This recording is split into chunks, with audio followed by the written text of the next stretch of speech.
Okay, so 8 months.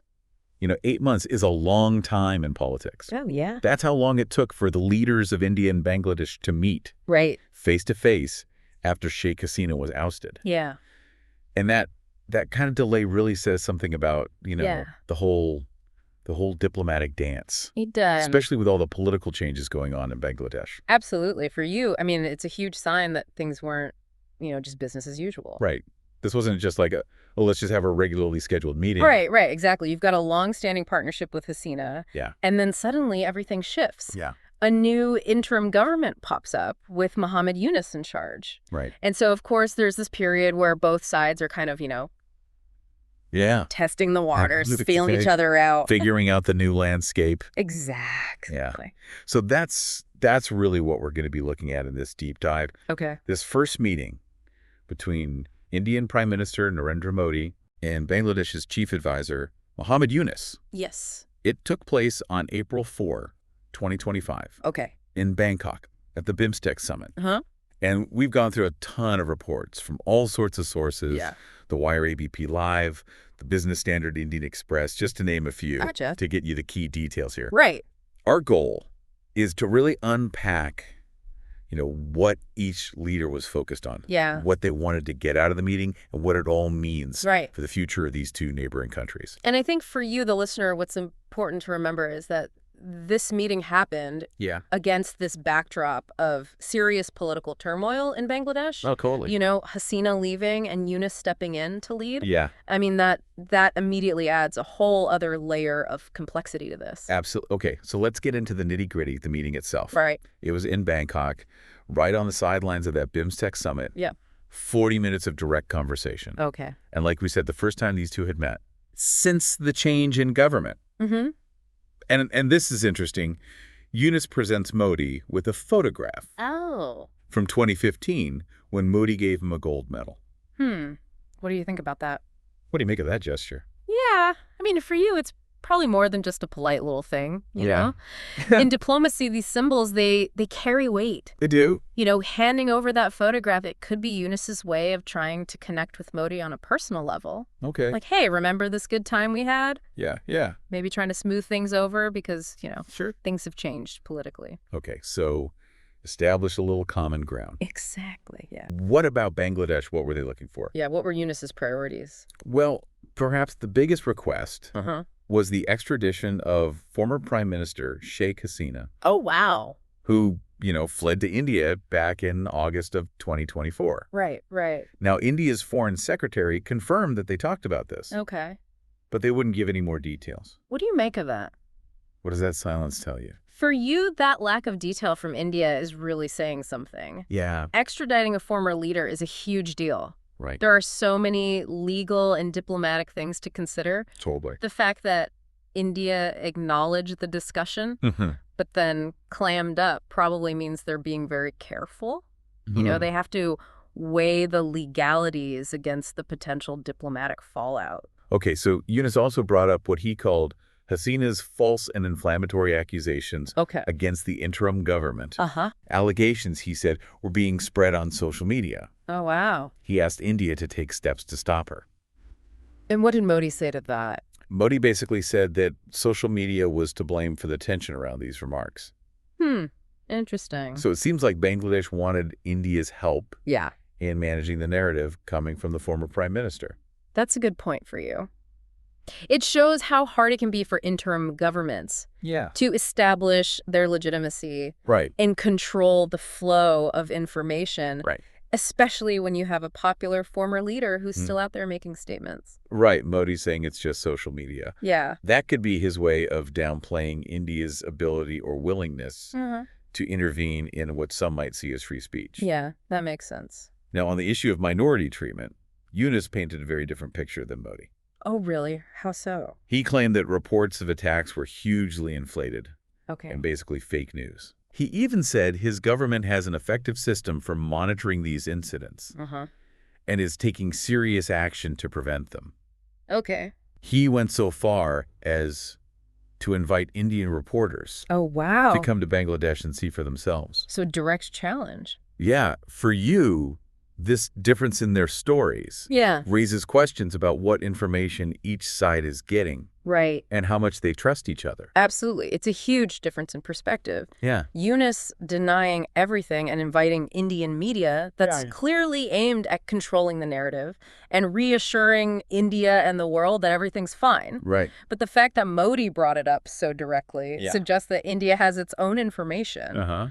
That tells a different story. Right. So maybe they don't fully trust the interim government's assurances. Okay, so border killings were another sensitive issue that Yunus brought up. Oh, yeah. He said the deaths of Bangladeshi nationals at the hands of Indian border security forces are a very sensitive topic in Bangladesh. Right.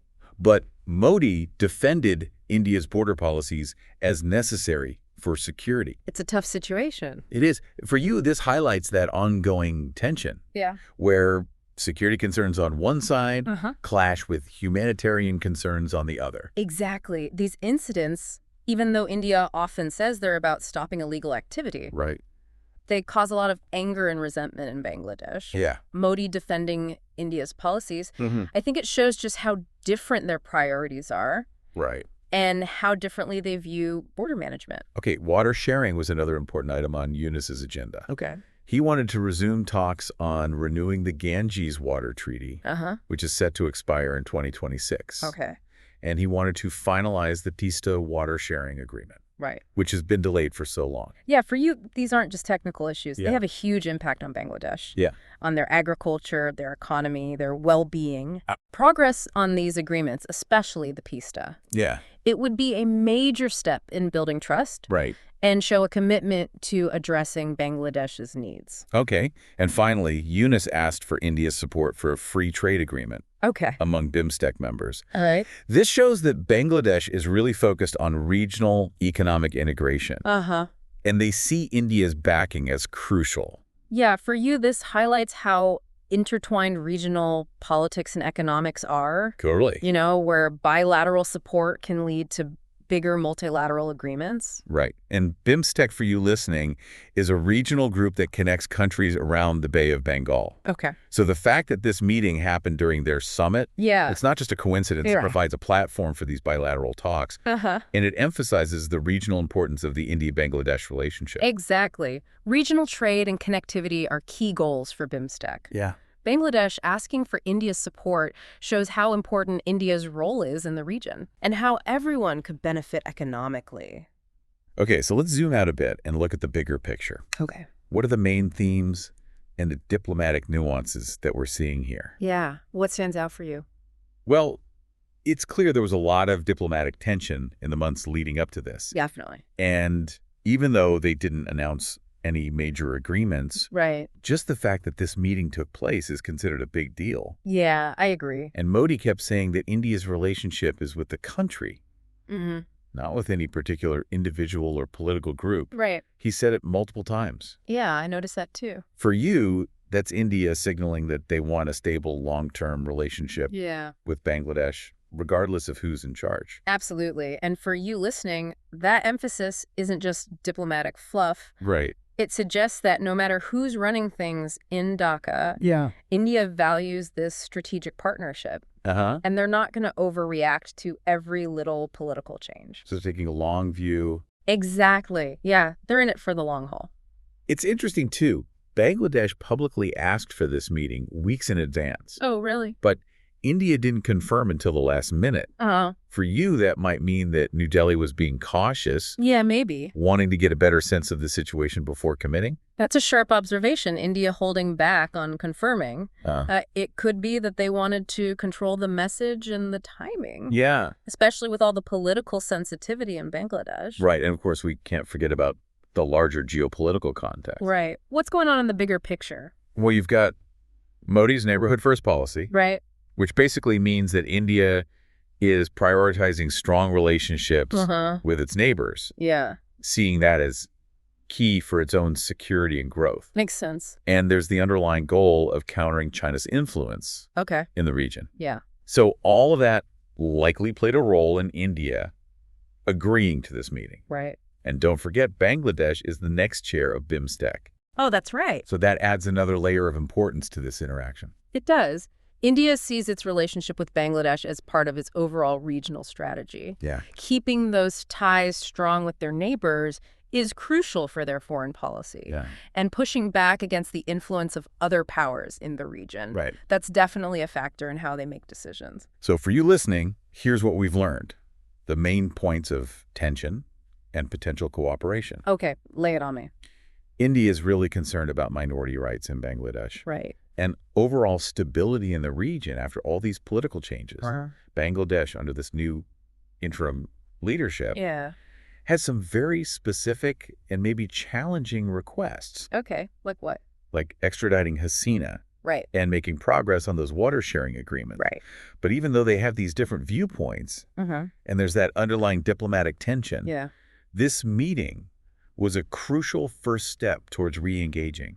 I agree. It was a critical attempt to get that dialogue going again, you know, bridge that communication gap that probably widened during the political transition. And they both laid out their main concerns, right, which sets the stage for future talks. Yeah, even if they didn't solve everything right away. Right. So here's a question for you to think about. Okay. Given everything we've discussed, all those public statements and the tensions, what do you think is the most realistic way for India and Bangladesh to build a truly positive and constructive relationship based on pragmatism?